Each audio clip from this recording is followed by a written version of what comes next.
Hello,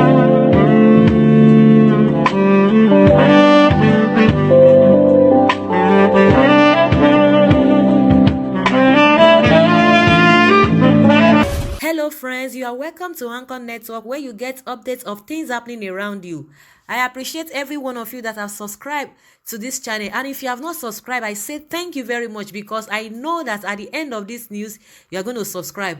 And I want you to press the red button and also the bell icon so that you'll be notified anytime we publish any news. Thank you very much once again. I will revive 4 refineries by 2023. The new Group Managing Director, Nigerian National Petroleum Corporation (NNPC), Mr. Mele Kyari, on Monday took over the mantle of leadership, vowing to repair the 4 national refineries before the end of President Muhammadu Buhari administration in 2023. He also pledged to work towards the delivery of the Dangote refinery by the first quarter of next year. He added he was going to ensure that country achieves its production target of 3 million barrels per day and also grow its reserves. The new NNPC chief, who identified the battle against corruption as his target, vowed that there will be no corruption where there is no discretion. We are going to work with EFCC to take out corruption from our system.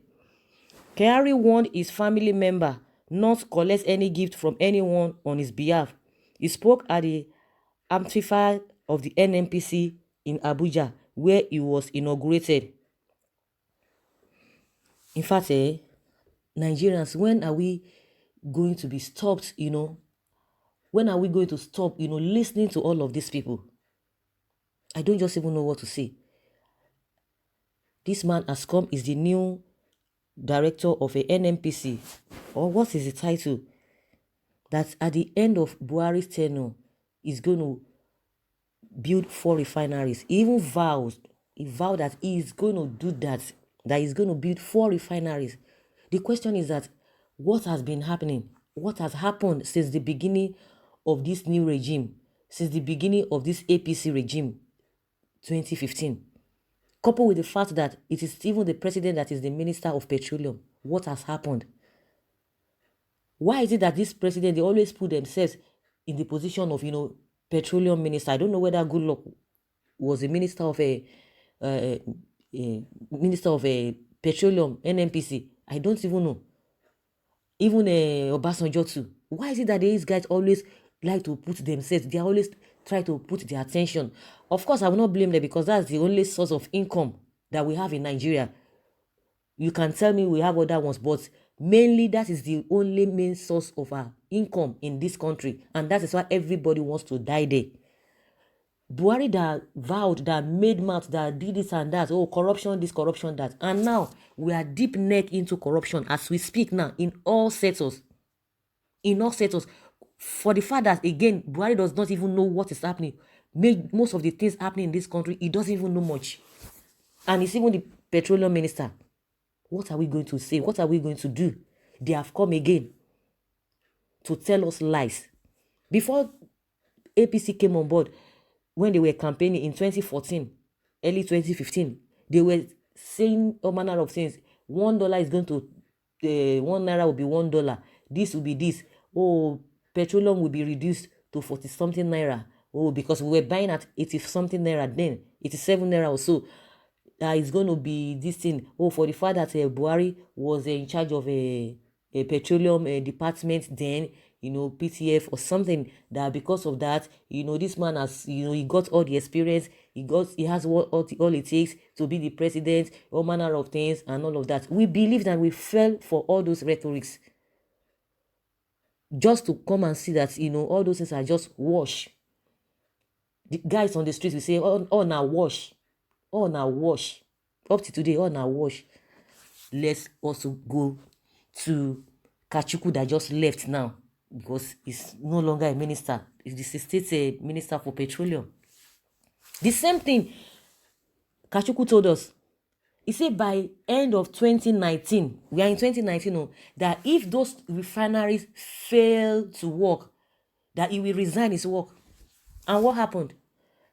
At about when Kachuku was, finishing his own tenure or assignment, Kachuku came to tell us that it's not his fault, that he couldn't build refineries that they should hold the president responsible, this and that, said all manner of things. One would have thought, okay, Buhari that said he's going to fight corruption, that is going to make corruption a thing of the past. Now we are deep neck into corruption. A lot of things are happening. A lot of things, has gone wrong. A lot of things have turned upside down as we speak now. Those things, they are now normal to us. They've become normal thing to us. Things that we used to criticize, things that this government made us to criticize, that we believe that they were not really good, now they have become something that we live with.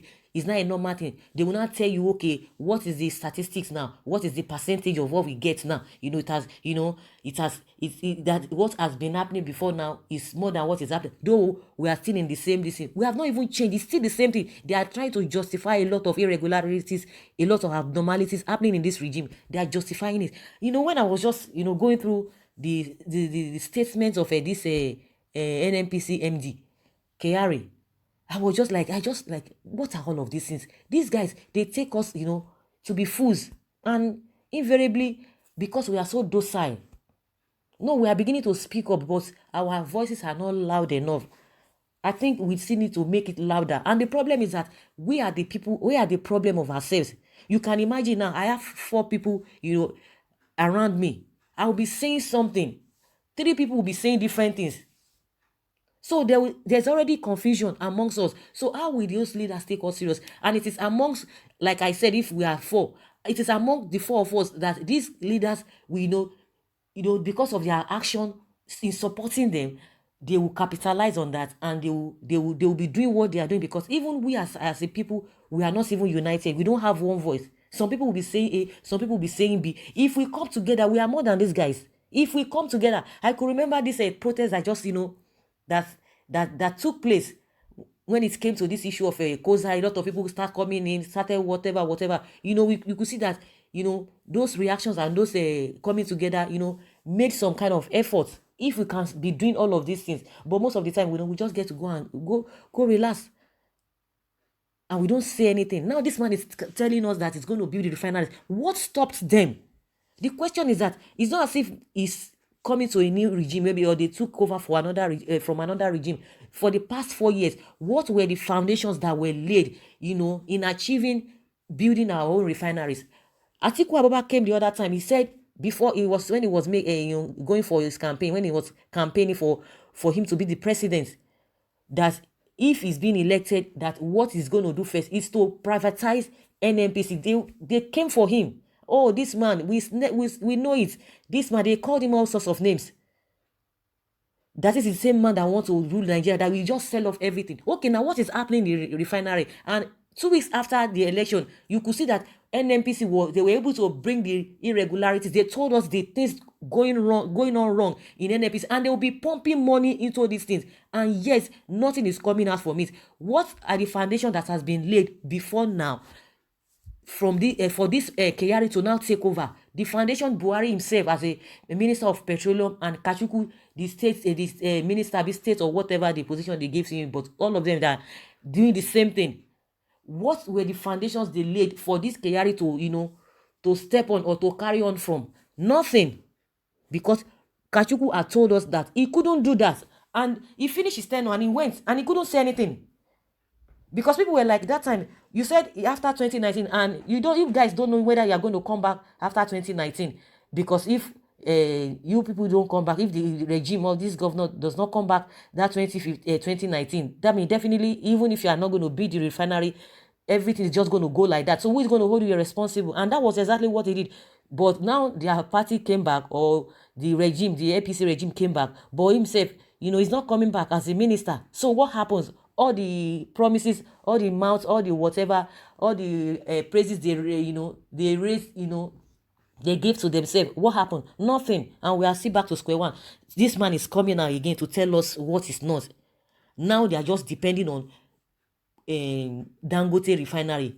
There's nothing they're going to say. They're going to say Dangote refinery. I mean, I don't even know the correlation between the government and the Dangote refinery. Is the Dangote refinery that will be making activities that will make the policy of the government to change, which I don't know. Or does it mean Dangote is part of the government, or Dangote business is part of government's business, or they gave Dangote money to do his own business, that any small thing they will refer to Dangote refinery, that when it is ready. So what are you guys doing on your own part?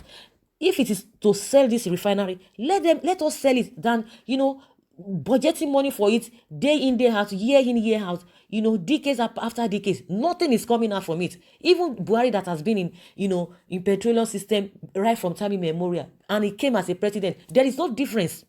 And that's why people will like, okay, this guy does not even know what is happening in this economy. He doesn't have knowledge of most things, and that is just the way it is. You can call anybody names. You can say whatever you like. You can support your party as long as you want. But the reality is just facing us.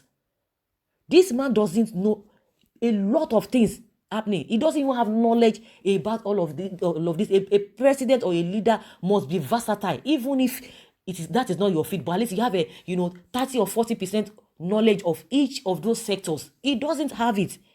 Even in the case of security, there is nothing we are even seeing that is his own area of a specialization. So guys, I don't want to talk more, because this one all now wash.